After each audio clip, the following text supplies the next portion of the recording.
that are being developed. For instance, in this Convention on Biological Diversity, in the international regime on access and benefit sharing, it's access to genetic resources and benefit sharing from its exploitation. They'll have that negotiation complete by the year 2010. So they're planning this roadmap to Japan, to Nagoya, Japan, where they'll finalize the negotiations of a new international legal instrument. And I'm pretty sure it's going to be legally binding. It's going to set the standard for all of us. And the standard will be that all genetic material is to be a commercial product, and that Indigenous people do not own genetic material, but we might benefit from the sale of our traditional knowledge. So all of these discussions, I mean, you're going to, as you start to follow the debates and hear, you know, what WIPO is talking about, or hear how the World Trade Organization is dealing with genetic resources in the TRIPS debate, and so on, they all have the same parallel similarities going on. So anyway, with the little bit of time that we have on the agenda for today, I invited a number of friends who are going to drop in, hopefully, through the next hour and 15 minutes or so that we have, and share some of their thinking about this huge global push to commodify Indigenous knowledge, to commodify all those things that are sacred to us, that we depend on, that we need to survive. We can't put our foods in the market. We can't lose control over the seeds or the genetic material that is the basis of that reproduction. That's what we need, is seeds that bring life, seeds that feed us, seeds that reproduce and produce, you know, with bounty. Genetic technologies do the opposite. They create terminator technologies that cause seeds to go sterile, so that you're bound to buy your new supply of seeds from the corporation year after year. You know, so when they say they're trying to feed the world, they're not. You know, there's, just like people say, the genetic scientists say they're, you know, doing science for the people, they're not. When's the last time you saw things freely given as a result of biotechnologies?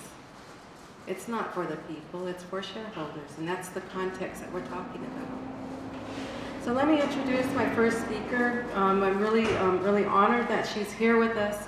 She's going to have to rush back to the permanent forum because her peoples and the Pacific Island peoples are dealing with very serious issues related to colonization, and have been very proactive in trying to pursue decolonization for their nations.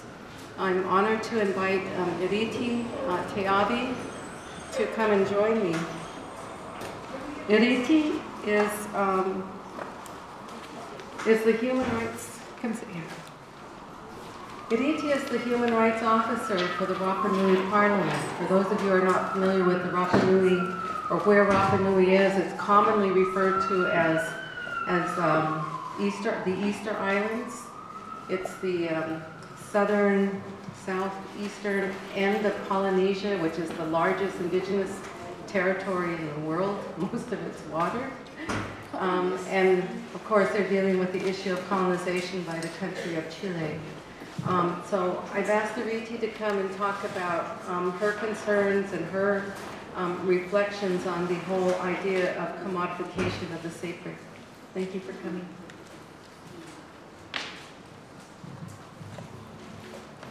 Thank you, everyone. Iorana, as we greet in our homeland. I'm appointed by the Rapa Nui Parliament as a human rights officer with the mandate to accomplish the issue on decolonization and self-determination. I am convinced that the issue of indigenous people in the whole world is being colonized, and it needs to be decolonized. I strongly believe that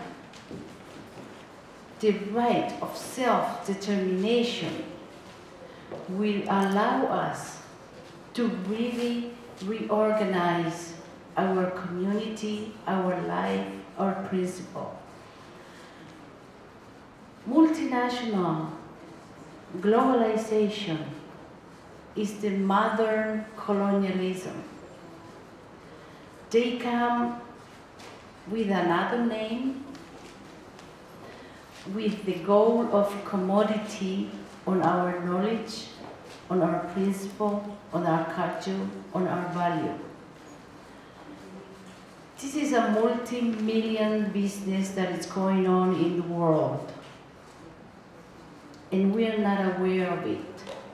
Most of indigenous people are living the issue of self-determination and decolonization like on the side, and it is indeed the most important issue for indigenous people. The right to self-determination is the only way that we can define our law to protect, to survive, to respect, and to gain our community integrity. This is the issue of the Pacific Island. And this era of industry and technology, it's aiming to destroy the whole world. You can see today everywhere the impact of global warming. In the Pacific, we have the rising of the water, several islands. People have to migrate already. So I would like to mention an idea that it would be important if it becomes a global idea. Is that if we reverse the salted water in a drinking water, like a global interest doing this global project, that will take care of a chain of effect, good effect in every indigenous world. The ocean will not be to dispose, the nuclear waste is disposed on the ocean. You can call Pacific, you can call Atlantic, in the ocean. If we promote the issue on drinking the salted water, converting to drinking water, there will be a clean water, therefore a clean air. We will reverse the system. Instead of promoting the nuclear issue, it will reverse. And then we will somehow contribute the effect of climate change. But that can only accomplish when each and every one of us make the commitment to address so as a global issue and as a global interest. And I should finally to encourage everyone to think on the issue of colonialism. And this applies to every indigenous in the world. You don't live with your own law, with your own regulation, with your own values. You just don't. And the Permanent Forum is the only platform that we have to address this issue. However, the mandate of the forum is very limited. It's just an advisory body. So we have to create formulas of action, engaging with government, engaging with people like human rights, to have progress in our process. Because we can come to the forum and address forever. It's not going to change.